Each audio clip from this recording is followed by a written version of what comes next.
depending upon battery life here, this may be a two-part video. Okay.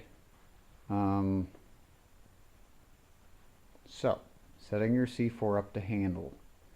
This will apply to stock slash street class is what they call it now. C4s will also apply to, maybe you run with the National Council on Corvette Clubs or whatever. A stock-ish C4 this will apply to, unless you really start changing stuff. Basics. First of all, alignment, probably the biggest one. If you notice in my car, you don't see any shims in there.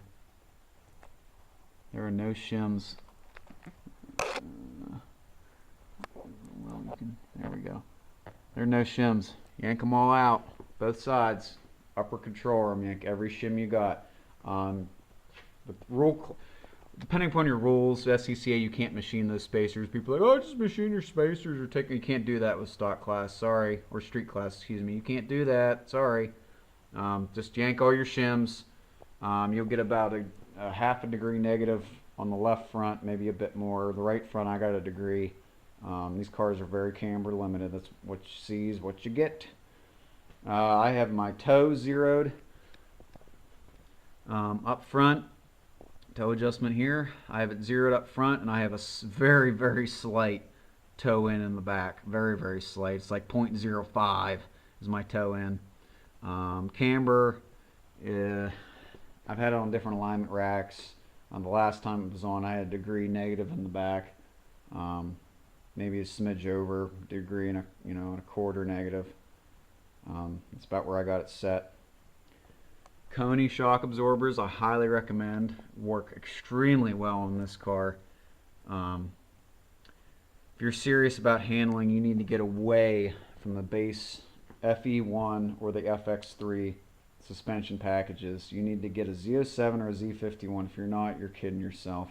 The stock suspension's soft. It's great for boulevard cruising. It does not carve corners worth a crap for any kind of aggressive driving. Z07 or Z51 is what you want. Speaking of that, big 30mm sway we got here. Easy way to adjust the preload in this bar and how the car reacts. Get my camera down here. If you notice, maybe I got it out. I'll have to reposition here.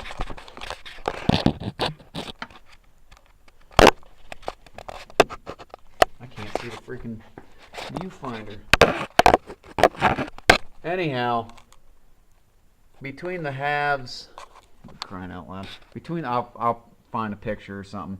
If you notice my yellow zip tie, okay, I have an alignment shim positioned between the halves of the sway bar mount, okay, and what it does is it changes how much that bushing clamps down on that bar. You can really change the handling of this car. I normally run for tight courses. I'll run a 1/16 thick alignment shim on both the front bolt and the rear bolt of the halves of that sway bar mount. And for a little bit faster, looser courses, I'll just run the rear one and just put the front one tight. I should probably change that before I autocross this car next. Put the other one back in it because it's probably going to be a tight course, not an open course. Makes a huge difference with the two spacing shims in there. Car really handles. It's a lot freer for tighter work and slower speed. If you need to go higher speed stuff and you're having trouble putting power down out of corners, stuff like that, or you remove one, just leave the one. It tightens up. It tightens things up a bit. You get a little bit more understeer, but it definitely puts down the power a little bit better if you're loose in the back. Really easy and quick and easy adjustment tool.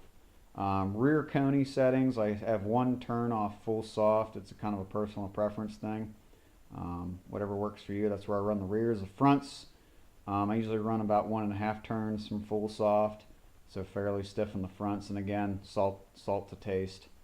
Just a feel thing, what I prefer. Honestly, that's about it on a stock car. Z07 or Z51 suspension, good set of shocks, ride tech, Conies, something adjustable. I don't like fixed valving. I think you need adjustment. Single adjustable is really all you need.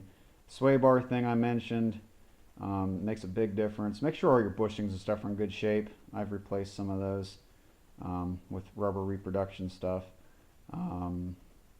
That's about it. Alignment. Make sure you got a good alignment on it, and it really doesn't wear the tires that bad. People's like, oh, it's going to kill it. Toe is what kills your tires, not so much camber or caster. Caster definitely not, but camber isn't that bad. Especially what, half degree. That's nothing. It's absolutely nothing.